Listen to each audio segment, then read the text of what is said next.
Welcome back to the shop. Today we're going to be working on the template for the trailer. Now I'm kind of excited because this is the first time that we'll actually be working on the living quarters for the travel trailer, which means that this is very important because everything from here on out goes off of this template.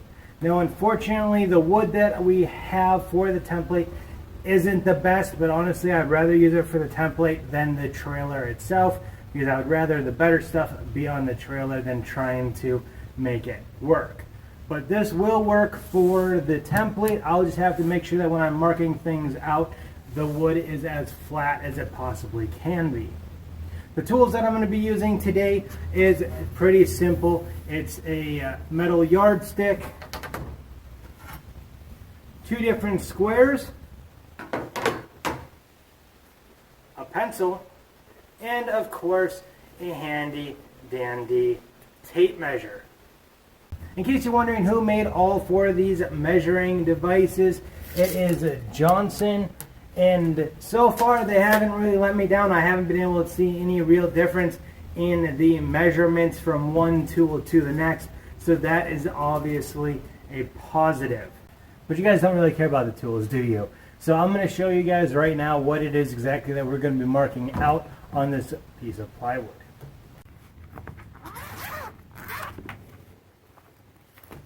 So if you're wondering what book I am going off of, I'm going off of this one, but obviously I'm not doing the rounded corner. But as far as the construction, like the walls and the floor and the roof goes, it's pretty much all the same. And this is a pretty detailed book with some nice drawings and pictures. So if you're looking at building one of these yourself, I highly recommend Tony Latham's book.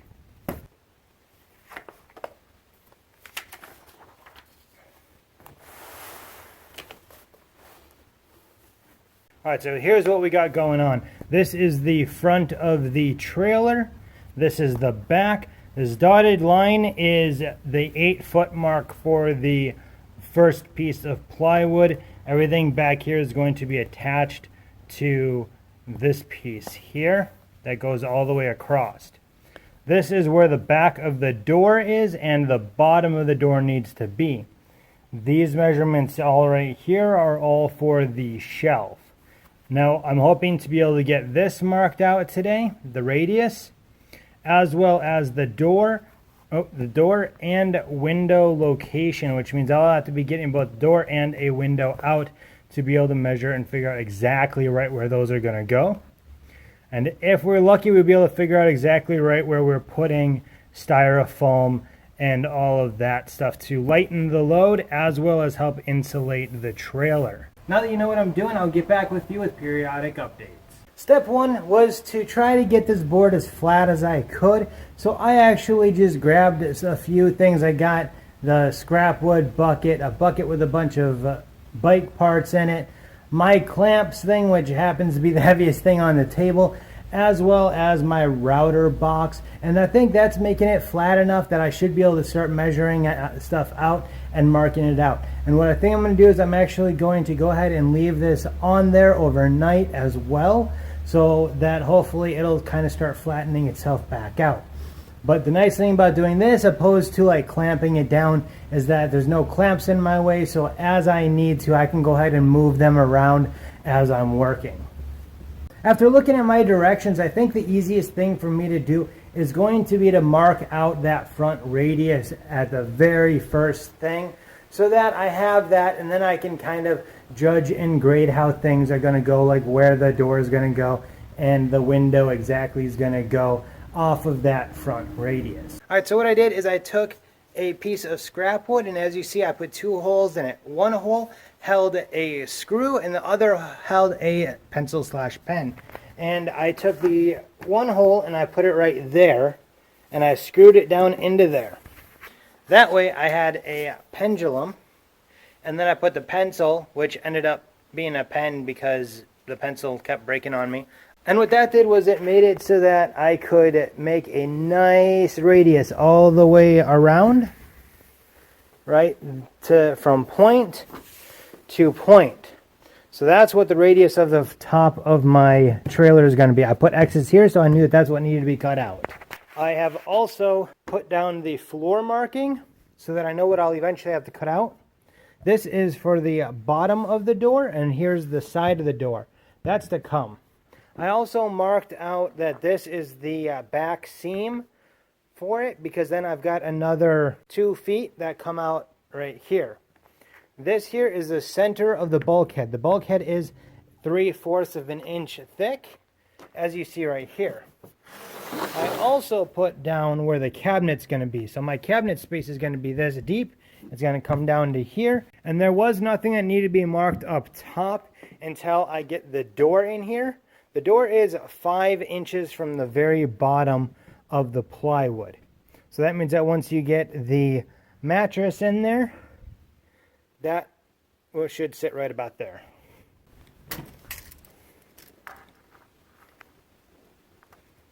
So I might actually drop the bottom of the door, because if I'm going to put a 4-foot mattress in there, I want the 4-foot mattress to be about halfway. So I'm going to double check in the book to see what he says about that. And then I'm going to be working on getting one of the doors out, as well as one of the windows to lay down on this. And that's going to be kind of interesting to see what the layout is. I'll probably end up taking all of this stuff off of here for a very short period of time, just to show you guys kind of the layout of the trailer. Alright, so I was told when I started this that I was going to end up changing stuff as I built. Well, I was thinking that most likely things were going to end up changing on the interior of it, shelf height, that type of thing. However, just working on this piece here, I have already made changes. And the first change I'm not too happy about, but it does leave open some different possibilities. You see, this is how I was going to have the trailer front look to begin with. With the nice window here, I've got my shelf back here, so there's plenty of room. And then I got my door here. My head would lay somewhere about up in here. And it would be very nice and comfortable. I'd be able to look out the window. I'd be able to easily flip my legs out to get in and out of the trailer. And I would have a little bit extra light with the window. And now what I was thinking about doing with the window is I was thinking of putting a little removable shelf right here on the inside, so that Charlie, my cat, would have a nice little place to sit when I'm not at the trailer. However, looking at these windows and coming to think about when I remove them, and if you go back into the video that I removed them, you'll see it too. These windows don't go vertically. No. You see, there is weep holes, so it's supposed to go this way. Well, I have to have some distance between the door and the window. See a problem there? That right there, this right here, is the shelf. So unless if I want to be able to see inside my shelf from the outside of my trailer, I can't have a window. So, unfortunately, the window is going to get put away because I just can't use it at this time for this trailer. Now, you never know, I may be able to build another trailer for somebody else or another one for myself later on. But for the time being, from here and all the way back 2 feet, it's just going to be a blank white canvas. Unless if I get decals or something like that. Or I could get a little projector and use that as a little projection screen maybe. Something to think about anyway. And that's not the only thing that's going to be changing, because according to the book, the bottom of the door frame, so this piece way underneath here, is supposed to be 5 inches above the bottom of the door. Right here. However, he's using an 8-inch mattress. Now, a mattress, when you sit on it, collapses about half. So that means that my mattress would already be about even with the door. It'd stick up maybe a little bit, right? Because I would have a 4-inch mattress on top of that. So actually it's a little below. So what my plan is to do about that is I'm going to actually just drop it about an inch. That way if I decide to go up to a 5 or 6 inch mattress, that won't be a problem. And if I don't and I stick with a 4-inch mattress, it will end up being, just a hair under when I'm, have my legs outside of the trailer sitting on the mattress. So it won't be that big of a deal, and it'll be good still if I upgrade to a 5 or 6 inch mattress. So that is going to be getting brought down about an inch. And in the last update, I showed you guys how I had drawn out the shelving unit. Well, that's actually getting dropped down 1 inch because I did forget about the roof system, which is about 2.5 inches up. So that whole system has to be dropped down about 2.5 inches. For right now, I think I'm gonna work on getting this door frame figured out because I don't know how to trace it because it's got this lip on it. So I gotta figure that out real quick. I'm gonna tell you guys about a little bit of a dunce moment I had. So these doors obviously are doors and they close, right? Well, I needed to draw a line all the way around it. And on one side here, you can see it is nice and touching the wood, correct? However, on the other side, because the handle, it's not. Now I couldn't figure out for the life of me how I was supposed to trace around that and get a proper trace on it. I even asked a Facebook group, and then it occurred to me, Justin, you're an idiot, because all you have to do is pop the door, let it sit, and it's nice and flush. Dunce moment. Plus side, hey look, we've got a door. Well, not really, it got door traced. Next, I'm pretty much done. I just got to get the drawings in for the front cabinet, and I got to fix the back one here. So I'll be right back with you guys here in a few. All right, so I realized that in my directions here, I don't actually have the heights for the shelves for the head of the bed yet. So I am going to have to do that tonight. However, I wanted to show you guys what this looks like here. So let's start from the beginning.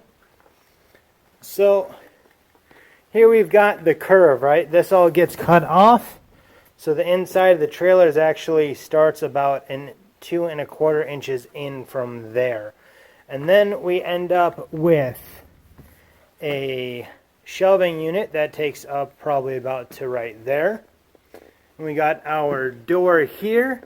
That block right there pretty much simulates the top of the trailer ceiling. And then we would have our door right here. Pop that open. And then you have the cabinet inside. Now, of course, this is a side profile. And what we're looking at for the feet off the floor is about, 21 inches minus about 4. So you got about 17 inches there once the 4-inch mattress or so is in. So I think that's plenty of room. So since I couldn't draw in the shelves that are going in here, I'm probably going to do that in the next video. If I don't, you're not really missing anything because all that it is the same stuff as the door and all of that stuff. So you guys aren't going to be missing nothing. It's nothing special or exciting. However, I may possibly cut the corner out and the door out. However, I may not, because the next day that's looking like it'll be worth being out here working on it is probably in a week, if not a little bit more. So I don't really want this thing to have more chances to bend and twist on me. So I'll probably just leave this and that and just draw that in until the next video that you guys see, which would be me cutting out the frame for this.